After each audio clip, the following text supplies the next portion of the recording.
함께 나누겠습니다. 오늘 참 날씨도 많이 추운데 이렇게 또 예배 자리에 나오신 여러분들을 주님의 이름으로 환영하고 축복합니다. 우리 앞뒤로 좌우로 한번 인사할까요? 정말 잘 오셨습니다 하고 인사하시기 바랍니다.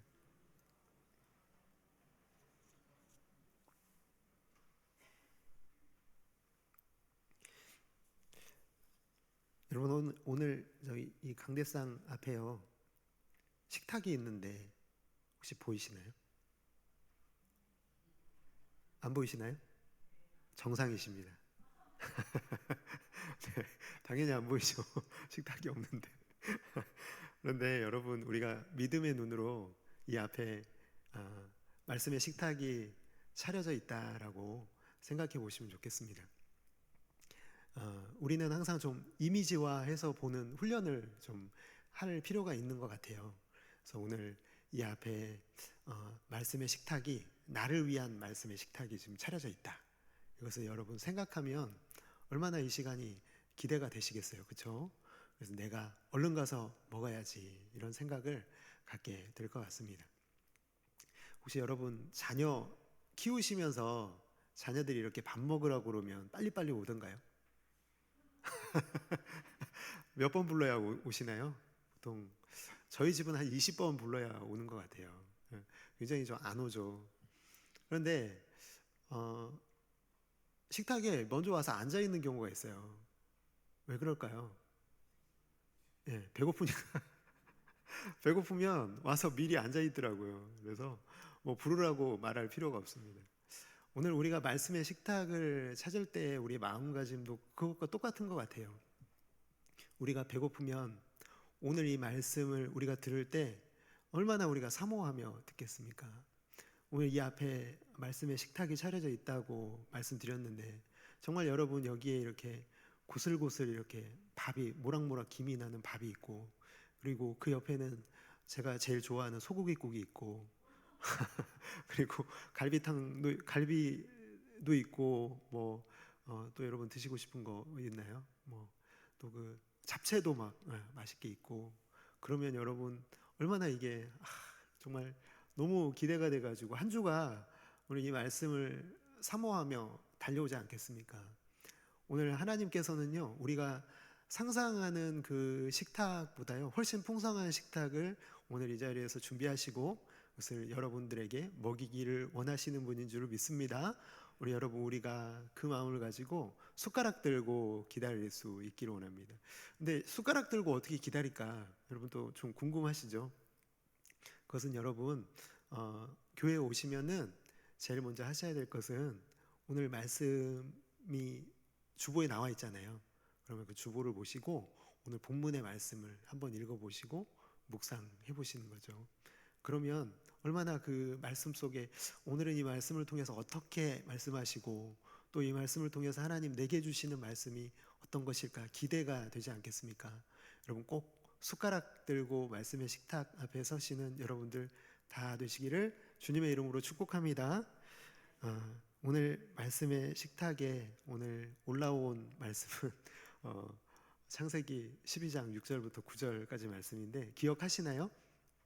지지난주 주일날 제가 말씀을 창세기 말씀 12장 1절부터 5절까지 말씀 전했잖아요. 혹시 말씀의 제목이 기억나십니까? 할렐루야. 역시 빨리 잊어버리셔야 됩니다. 그래야 또 다른 게 막 들어오거든요. 예. 복이 되게 하시는 하나님. 우리는 복 주시는 하나님이면 너무 좋겠는데 그게 아니라 어떻게 하신다고요? 복이 되게 하시는, 복으로 우리를 만들어 가시는 하나님. 그게 우리 성도의 정체성이거든요. 복이 되는 존재, 세상이 나를 통해 복이 되는 존재, 그것을 하나님께서는 우리를 통하여 만들어 가실 것이다. 그렇게 우리에게 약속해 주셨습니다. 그러면 이제 복이 어떻게 아브라함을 복이 되게 해 가시는지를 우리가 살펴봐야 되겠죠. 오늘 말씀을 이어서 가도록 하겠습니다. 12장 4절의 말씀에 보면은 우리가 지난 시간에 이렇게 배웠던 것처럼 아브라함의 행동에 대해서 이렇게 기록되어 있죠. 하나님의 말씀을 따라갔다 그렇게 되어 있습니다. 하나님의 말씀을 따라갔다. 그것을 다르게 표현해 볼까요? 하나님의 말씀을 따라갔다는 것은 무슨 의미냐면 하나님의 말씀에 순종했다, 맞습니다. 예, 순종했다라고 볼 수가 있는 거죠. 75세의 많은 나이잖아요. 자녀도 없잖아요. 그리고 아브라함에게 이 하나님이 나타나셔서 내가 너로 큰 민족을 이루고 내게 복을 주고 네가 복 그 자체가 되고 네가 앞으로 많은 사람을 만나게 될 텐데 너를 축복하는 사람에게는 내가 축복하고 그 사람을 축복하고 너를 저주하는 사람에게 내가 그 사람 저주할 것이라. 땅의 모든 족속이 너로 말미암아 복을 얻을 것이다는 이 복된 말씀을 아브라함에게 주시지만 이 약속이 여러분 같으면 이 약속 받고 좋아하시겠습니까? 약속 받고 좋으시겠죠. 그런데 문제는 뭐예요? 떠나야 된다는 거예요. 쉽지 않죠, 여러분. 약속은 좋은데 내가 어딘지도 지금 모르는 땅에 뭔가 보장돼 있는 것도 없는 상황에서 떠나야 한다는 것은요, 쉽지가 않은 일이라는 거죠. 어려운 일입니다. 아직 받은 게 아니잖아요. 지금 당장 눈에 보이는 집도 없고 먹고 살기 위한 직장이나 사업장이 준비된 것도 아니고요. 가족과 지인들이 있는 곳을 떠난다는 게 말처럼 그렇게 쉬운 일은 아니었을 것 같습니다. 그리고 하란 땅은요, 생각보다 참 풍성한 땅이었던 것 같아요. 왜냐하면 이 야곱이 나중에 이 외삼촌 라반한테 도망가잖아요. 근데 이 외삼촌 라반이 하란 땅에서요 부자가 되어 있는 모습을 보면은 하란은 그냥 거기 머물러 있어도 부자로 사는데 이렇게 부유하게 사는데 풍요롭게 사는데 아무 문제 없는 땅이었던 것을 우리가 살짝 엿볼 수가 있는 거죠. 약속의 땅이 지금 살고 있는 하란보다 좋을 거라는 보장이 없는 이 출발을 해야 되는 거예요. 그게 쉽겠냐는 거죠. 그렇죠. 사람의 항상 육신은 눈이 가장 먼저잖아요. 내 눈에 뭔가 보여야 되고 이 눈에 들어와 있지 않으면 불안한 것이 사람의 마음입니다. 그럼에도 불구하고요, 아브라함은 이 불확실한 미래를 선택합니다. 그런데 그게 믿음이에요, 여러분. 불확실하지만 약속을 믿는 게 믿음입니다. 약속을 붙잡는 것. 그것을 성경은 우리에게 믿음이라고 말씀하고 계시다. 하나님의 말씀을 따라가면, 하나님의 말씀에 순종하면 반드시 하나님께서 약속하신 것을 이루신다는 확실성을 더 믿는 거예요. 미래에 대한 불확실함보다 하나님의 약속의 확실함을 붙잡는 것이 믿음이다. 아브라함은 이처럼 세상적으로 보면은요, 정말 불확실한 약속이잖아요. 근데 그 약속을 아브라함은 붙잡았다는 거예요. 자신의 인생을 걸었습니다, 여기에. 자기의 인생만이 아니라 자기 자신의 가족의 인생을 다 여기에 하나님의 약속에 걸었다는 거예요. 정말 이건 대단한 용기 그리고 믿음이라고 볼 수가 있습니다. 그러면 여러분, 그 순종이요, 좋은 결과로 나타났을까요, 여러분? 하나님께 순종했잖아요. 그러면 좋은 결과로 나타나야 되잖아요. 여러분은 삶 가운데 그런 일 있으셨나요? 내가 하나님께 순종했는데 순종의 결과가 별론 거예요. 내 마음에도 안 들고 정말 이건 아닌데? 라는, 순종했는데 하나님 왜 이러시죠? 이런 대답이, 이런 반문이 나올 수밖에 없는 상황 가운데 우리도 처할 때가 있잖아요. 그렇죠? 여기 아브라함도요, 그의 아름다운 순종은 암초를 만나고 있는 걸 보게 됩니다. 하나님의 음성에 순종해서 하란을 떠나서 가나안 땅에 도착했죠. 그런데 약속의 땅에 처음 도착해서 당도한 곳이 어디냐면 세겜 땅, 그리고 그 뒤에 보니까 모래, 상수리 나무. 그렇죠. 이 세겜은 여러분 많이 들어보셨죠? 세겜이라는 지명. 그건 여러분 정말 정말 많이, 왜냐하면 이제 그 후에도 이삭, 그리고 그 후에도 뭐 야곱 계속해서 왔다 갔다 하는 곳이 여기예요. 이 족장의 길이라는 이 길을 통해서요, 아브라함과 그리고 그의 후손들이 계속해서 이 길로 왔다 갔다 합니다. 그래서 우리가 정말 많이 듣게 되는 이 지명이 세겜이라는 거죠. 그런데 그 뒤에 보니까, 세겜 땅 그 뒤에 보니까 모래 상수리 나무는 이건 도대체 뭔가? 왜 나무를 여기에 이렇게 적어 놨는지 도무지 이해할 수 없는 이 단어가 갑자기 튀어나오고 있어서요. 우리는 이 뭔가 의미가 있겠다라는 생각을 하지만 이 의미에 대해서 우리가 나중에 찾아보자 이러면서 궁금은 한데 한번 나중에 한번 찾아보자 이렇게 되지 않습니까? 근데 여기 이제 제가 말씀을 찾아보니까 모래 상수리 나무에서 이 모래가 히브리어에서는 어떤 뜻으로 쓰이냐면 지침, 교사 이런 뜻으로 쓰인대요. 그러니까 이 성경에서 또 모래라는 이 단어가 히브리어 단어가 쓰인 곳에 보니까 어떤 의미로 쓰였냐면 무당 혹은 점쟁이.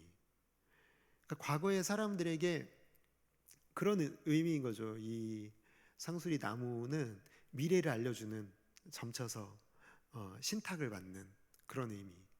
그러니까 내 인생에 어떤 문제에 부딪혔을 때 그 좋은 미래를 알려줄 수 있는 교사, 길잡이, 뭐 점쟁이, 무당 이런 의미로 쓰였다는 거예요. 그런데 그 모래라는 이 단어가 어디에 붙어 있냐면 상수리 나무에 붙어 있다라는 거예요. 이 상수리 나무는요, 여러분 많이 들어보셨을 거예요. 구약에서 이 가나안 민족들의 비도덕적인 그 문란한 그 종교 의식과 관련되었을 때 항상 자주 나오는 나무입니다. 그러니까 모래 상수리 나무는 아마도 그곳에 신탁을 받는 바알 우상의 제단이 있었을 것으로 추측을 할 수가 있는 것이죠. 그러니까 그곳은요, 이 세겜 땅은요 우상 숭배의 중심지였던 거예요. 세겜 땅 모래 상수리 나무라는 이 세겜 땅을 수식하는 이 모래 상수리 나무가 그런 의미를 가지고 있었다는 거예요. 그러니까 그 땅에 살고 있는 사람들이 아시겠죠? 우상 숭배자들인 거예요.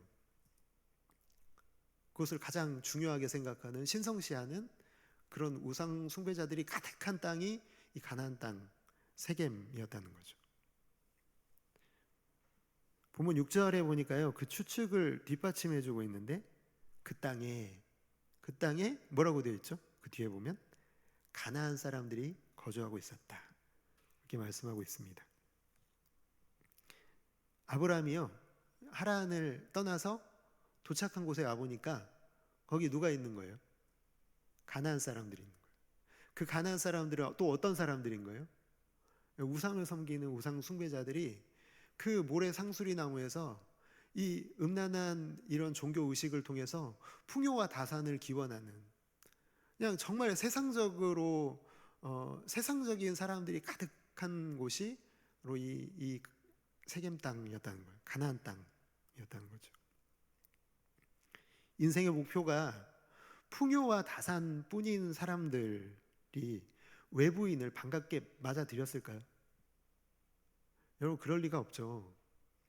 왜냐하면 내가 풍요롭고 내가 다산을 추구하고 원하고 있는데 다른 사람이 오면 내 거 나눠줘야 되잖아요. 그러니까 싫어하는 거죠. 아마도 아브라함이 왔을 때요 정말 많은 배척을 받았을 것으로 생각해 볼 수가 있습니다. 환영받지 못하는 땅에 온 것이죠. 아브라함이 여행한 거리를 계산해 보면요, 말씀에 순종해서 하란을 떠나온 지 그 당시에는 뭐 자동차가 있는 것도 아니고 비행기가 있는 것도 아니고 도보를 통해서 그리고 가족들을 다 이끌고 와야 되는 그 여정이요 그렇게 짧은 시간은 아니었을 것 같습니다. 얼마나 시간이 흘렀는지는 나와 있지 않지만 꽤 시간이 흐른 시점에 하나님의 땅과 약속을 주시겠다는 이 약속을 믿고 왔는데 자녀는 생길 기약이 없고 땅을 주신다는 약속에 대한 기대가 지금 이 세겜 땅에 와서 다 무너져 버린 거예요. 도대체 여러분 아브라함은 어떤 마음이었을까 생각을 해봅니다. 사실 저는 제가 그 입장이 되어서 생각을 해보니까요 너무 실망스러웠을 것 같아요.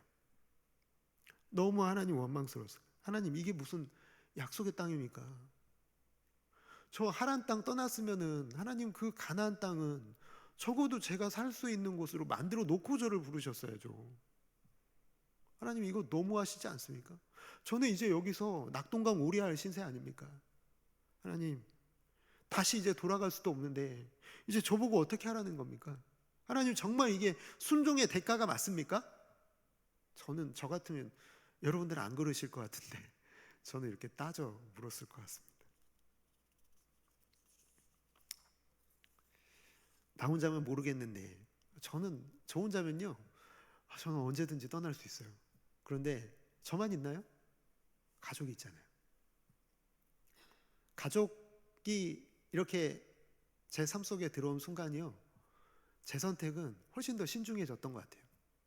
저 혼자의 몸이면 그냥 선교도 가고 그냥 정말 하겠지만, 아내가 있고 자녀가 있고 그리고 부모님이 있는 그런 상황이라면 그 선택 한 번에 내 가족의 인생이 다 걸려 있다고 생각한다면 얼마나 신중하겠어요. 근데 하나님의 약속 믿고 왔더니 그 약속이 이루어질 기미가 전혀 안 보이는 상황이라면 얼마나 하나님이 원망스러웠을까 생각을 해봅니다. 정말 여러분, 솔직히 말해서 우리의 순종은 늘 그렇잖아요. 축복에 대한 기대가 있잖아요. 내가 순종하면 하나님 나 축복해 주셔야죠. 내가 순종했으니까 순종에 대한 대가는 있어야죠 라는 이런 거래 같은 마음이 사실 우리의 마음속에 많이 있잖아요. 여러분은 없으시군요. 저만 있는 걸로. 그래서 사실은 겉모습은 순종이지만 그 속을 들여다보면은 거래인 경우가 얼마나 많은지 모릅니다. 그래서 대부분 우리가 원하는 형통은요, 고난 없음 아닙니까? 고난이 없는 거예요. 고난도 없고 어려움도 없고 장애물도 없는 것이 우리는 형통으로 이해하는 경우가 참 많은 것 같아요. 그래, 이제 우리가 순종했으니까 하나님, 내 삶에 진짜 꽃길만 걷게 하실 거야. 정말 이제는 됐어. 하나님, 내가 정말 하나님께 순종했으니까 하나님, 내 인생에 정말 그 시온의 대로처럼 쫙 뚫어주실 거야. 하나님 함께 하시니까 형통하게 해주실 거야. 이런 핑크빛 미래를 우리가 꿈꾸는 경우가 참 많은 것 같아요. 항상 순종에는 그런 마음이 따라붙고 있는 거예요. 우리의 마음속에요. 아브라함이 부딪힌 현실도 그렇지 않았겠어요? 하나님 직접 약속하셨으니까 가나안 땅에 들어가기만 하면 이제 잘 될 거야. 가족들에게도 다 얘기해놓고 그렇게 기도하고 그렇게 들어갔는데, 자녀의 축복도, 그 땅에 살고 있는 가나안 주민들도 뭐 하나 제대로 된 것 없는 이런 상황, 정말 말 그대로 순종 속에서 고난을 만나고 있는 아브라함의 모습이 여기 나타나 있습니다. 그런데요, 진짜 하나님이 기가 막힌 타이밍에 등장하시죠. 여러분, 창세기 12장 7절 한번 화면에 나온 것 한번 읽어보실까요? 시작. 여호와께서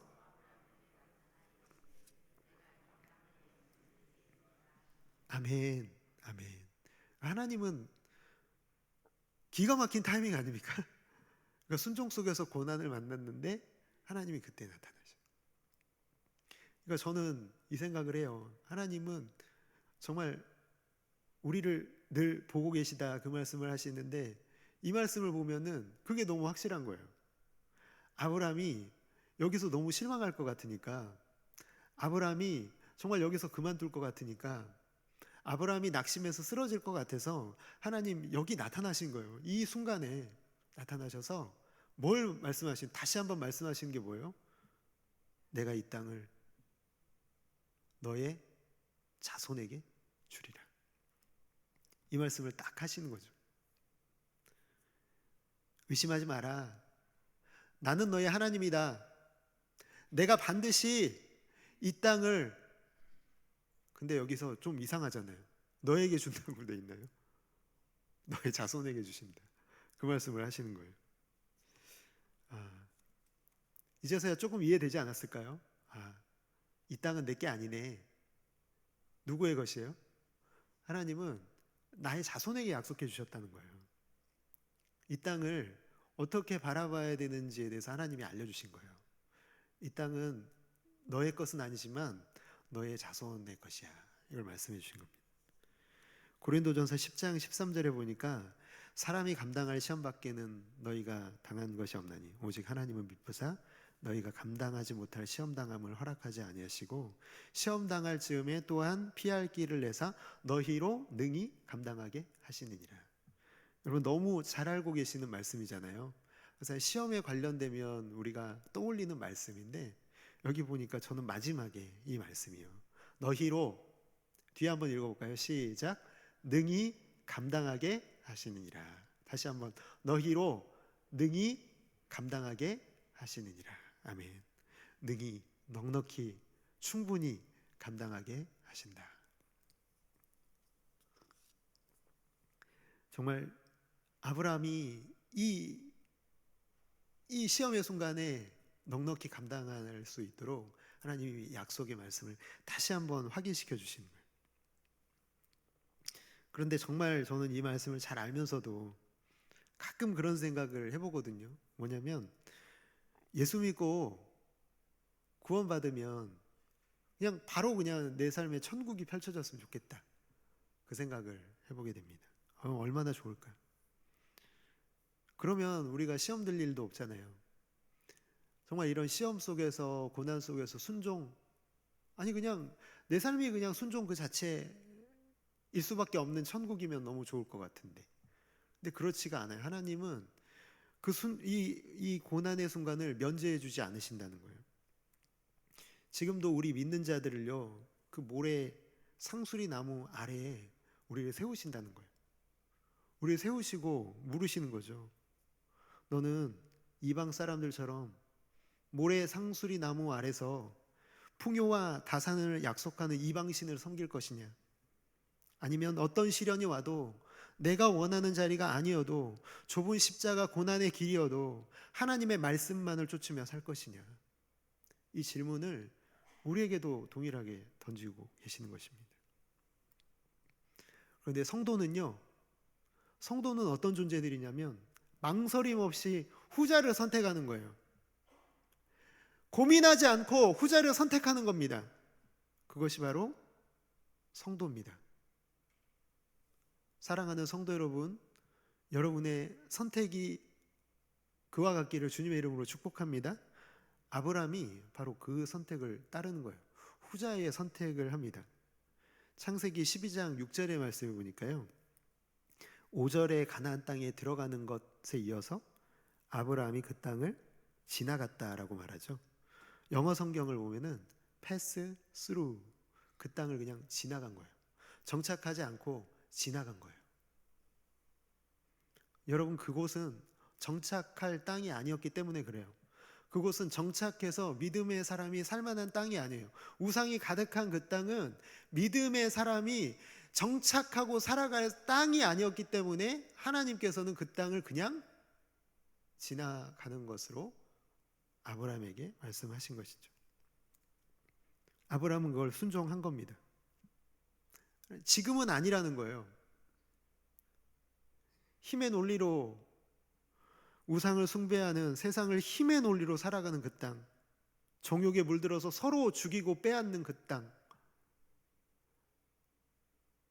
너는 죽고 나는 사는 그 땅에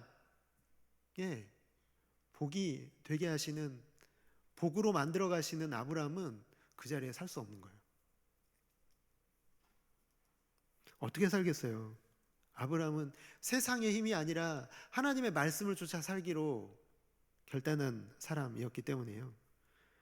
하나님의 사람은 절대로 버티고 살 수 없는 그 땅에 정착하지 않고 지나가는 것입니다.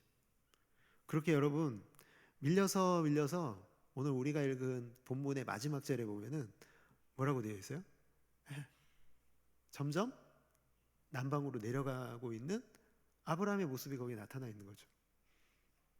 계속 지나온 곳마다 다 어떤 곳이었던 거예요? 그러니까 우상 숭배의 땅이었던 거예요. 정말 하나님의 사람이 살 수 없었기 때문에 그 땅을 계속 밀려 내려와서요. 아브라함은 결국에 남방의 헤브론 땅에서 그의 생을 마감합니다. 이렇게 정말 아브라함은요, 나그네처럼 떠돌이처럼 살았던 거예요. 근데 분명 하나님은 7절의 말씀에 보니까 너의 자손에게 땅을 주신다 약속하셨잖아요. 그렇죠. 우리가 분명히 알고 있죠. 성경을 보면은 모세가 이끌고 나온 이 아브라함의 후손들이요, 이 땅을 차지하고 있는 것을 보게 됩니다. 그런데 여러분 정말 생각해 보세요. 그 땅이 영원했습니까?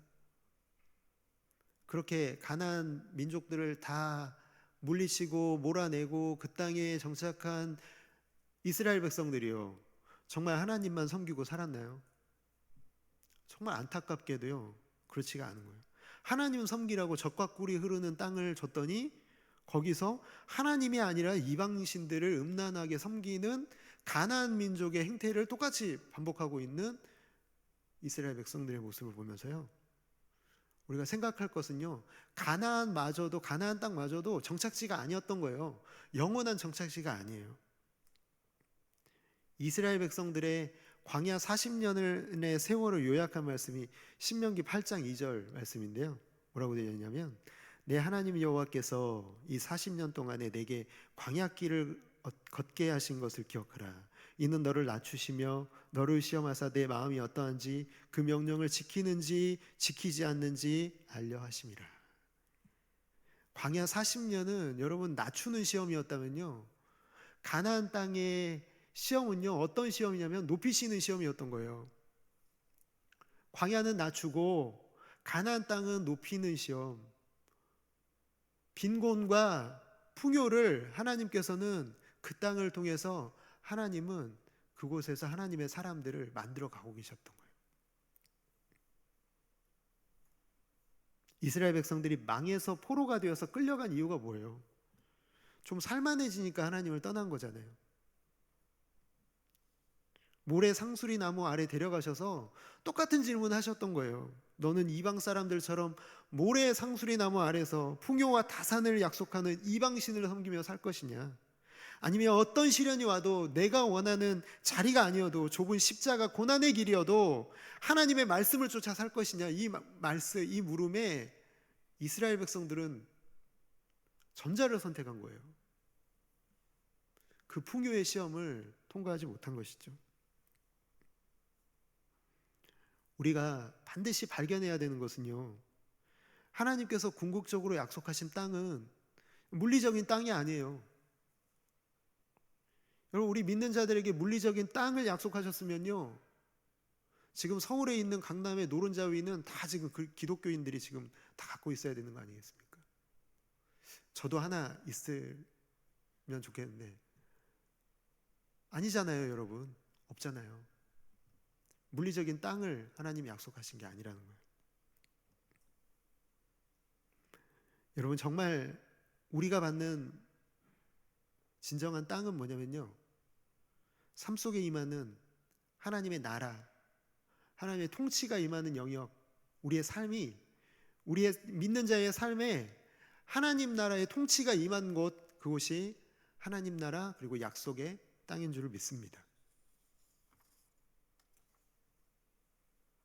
우리 자신이 정말 하나님의 사람답게 완성되어 가는 곳, 우리의 인격이 다듬어져 가서 하나님 나라를 우리의 삶 속에서 보여줄 수 있는 그 땅으로 우리는 지금 완성되어 가고 있다는 거예요. 그래서 아브라함은요, 비록 땅 한 평 없이 나그네처럼 떠돌이처럼 살았지만요, 하나님은 아브라함을 뭐라고 부르시냐면 나그네라고 부르시고 계시는 모습을 보여요. 근데 그 나그네 같은 아브라함이야말로 하나님의 약속하신 복을 가장 풍성하게 받은 사람이고, 그의 삶 속에서 하나님은 그가 복이 되는 존재로 만들어내고 계시는 모습을 우리에게 보여주시는 것입니다. 아브라함이 어떤 결단을 했냐면요, 12장 7절과 8절의 말씀을 보니까 자기에게 나타나신 여호와께 그가 그곳에서 제단을 쌓고, 이게 세겜 땅 모래 상수리라고 해서, 그리고 또 이 베델과 아이 사이에서 그가 그곳에서 여호와께 제단을 쌓고 여호와의 이름을 부르더니, 반복되는 부분이 있는데 이게 뭐죠? 제단을 쌓았다는 거예요. 아브라함은요, 땅은 없었는데요, 자기가 지나가는 곳마다 뭘 쌓았어요? 제단을 쌓았다는 거예요. 그의 삶은 예배였다는 거예요. 그 단을 쌓고 하나님을 예배했어요. 그게 무슨 의미겠어요? 나는 어디로 가든지 하나님만 섬기고 하나님만 의지하고 하나님만 붙들겠습니다. 이런 의미, 이 순종의 표시로 단을 쌓았던 거예요. 보세요, 여러분. 아브라함이 대단한 도시를 남긴 게 아니잖아요. 다시 말씀드리지만요, 그는 땅 한 평 얻지 못한 인생을 살았습니다. 그런데 그의 인생의 기로에서 하나님 말씀에 순종해서 그 자신을 드리는 헌신의 표시로요, 그는 가는 곳마다 단을 쌓았어요. 여러분, 이것이 성도에게 요구하시는, 하나님이 정말 원하시는 삶인 줄 믿습니다. 우리의 인생에, 우리가 인생을 걸어오면서요, 인생의 기로에서요, 우리는 단을 쌓아야 되는 것이죠. 그걸 통해서 하나님은 세상 사람들에게 다 보여주고 싶으신 거예요. 정말 단을 쌓는 모습을 그 순간에 늘 보여주고 싶으신 하나님의 마음이 여기에 표현되어 있는 것이죠. 여러분, 우리가 순종의 단을 쌓는다는 것은요, 하나님 말씀대로 살겠다는 거죠. 하나님 사랑하라고 하셨기 때문에 우리는 어떤 경우에도 사랑하고 살아야 되는 줄 믿습니다. 하나님 손해보라고 하셨기 때문에요, 손해 안 볼 수도 있는데 손해 보는 거예요, 기꺼이. 하나님 용서하라고 하셨기 때문에요, 정말 미워 죽겠는데 용서해야 되는 거예요. 그 한 번 한 번이 순종의 단을 쌓는 거예요, 여러분. 우리의 인생 속에서요, 그 힘들고 어려운 선택의 순간에 단을 쌓고 있는 거예요. 우리의 삶에 그 흔적들이 남아있는 거죠. 하나님께서 죽어가는 원수를 먹이게 하고 마시게 하라고 해서 그 원수, 정말 죽이고 싶은 그 원수의 입에 떡을 넣어주고요, 물을 부어주는 거예요. 왜요? 그게 하나님의 말씀을 따라가는 삶이기 때문에 그렇습니다. 그 한 번 한 번의 그 순간에 우리의 선택은 단을 쌓고 있는 것입니다.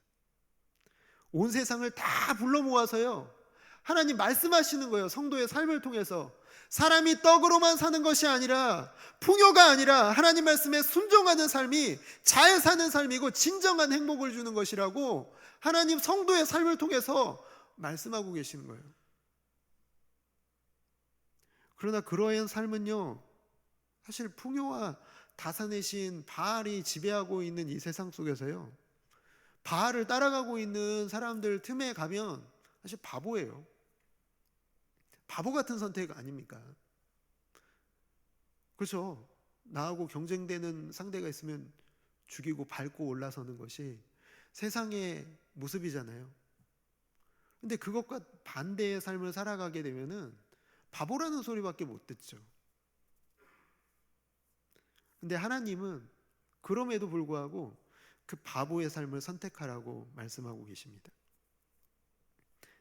사랑하는 성도 여러분, 저와 여러분이 지나온 자리에 무엇이 있습니까? 여러분이 자랑하고 내가 이거 남겼어라고 생각하시는 게 뭐가 있나요? 명예입니까? 돈입니까? 아니면 여러분의 업적입니까? 그런 건 하나도 하나님이 중요하게 여기지 않으실 거예요. 하나님이 중요하게 여기시는 것은 하나님 말씀대로 살았고 그 말씀대로 산 것에 대한 증거로 단을 쌓았던 여러분의 삶의 흔적이 있다면 하나님 굉장히 자랑스러워 하실 거예요. 내가 원했던 형통이 아니어서 그냥 포기하고 풍요와 다산의 신 바알에게 무릎 꿇고 정착해버린 것이 아니라, 머무르는 것이 아니라 그 자리를 지나가면서 그곳에 단을 쌓고 떠나는 여러분의 삶. 나그네지만 하나님은 그 나그네를 무시하시는 것이 아니라 그게 바로 성도의 삶이라고 인정해 주시는, 그거 하나 바라보고 살아가는 인생. 세상은 그런 사람들 바보라고 부를지 모르지만요, 하나님 절대 그렇게 보시지 않습니다. 말씀대로 살아가는 성도를 누구보다 그 어떤 존재보다 귀하게 여기실 줄을 믿습니다. 언젠가 우리가 도착할 그 영원한 하나님 나라 가까이 오고 있잖아요. 시간이 지날수록 시간이 얼마 많이 남지 않았잖아요. 근데 그 본향으로의 여정을 지나가면서 우리가 남기고 있는 것이 무엇인지 다시 한번 여러분 생각해 보시기 바랍니다. 우린 무엇을 남겼습니까? 하나님이 정말 기뻐하시는 그 하나님 말씀 따라가는 그 예배 현장이 여러분의 삶의 구석구석에 남아있기를 주님의 이름으로 축복합니다. 순종의 표시였던 그 단이 여러분 삶에 정말 많이 남아있다면 하나님을 기쁘시게 하고 그리고 우리의 후손들이 잘 되는 역사가 나타나는 것이죠. 오늘 우리가 이 말씀 마음에 품고 함께 좀 같이 생각해야 될 것은 하나님, 남아있는 내 삶, 지나온 내 삶에 그런 단이 없었다면 앞으로 남아있는 내 삶에 그 단을 쌓는 삶을 살겠습니다. 어떤 시련이 와도 고난이 와도 그 순종했다고 하더라도 그 상황에서 고난을 만나도 하나님, 그때에도 나는 하나님 말씀 따라가고 단을 쌓는 인생이 되겠습니다. 그렇게 소원하는 사랑하는 성도 여러분들 모두가 되시기를 주님의 이름으로 축복합니다. 제가 기도하고 말씀 맺겠습니다.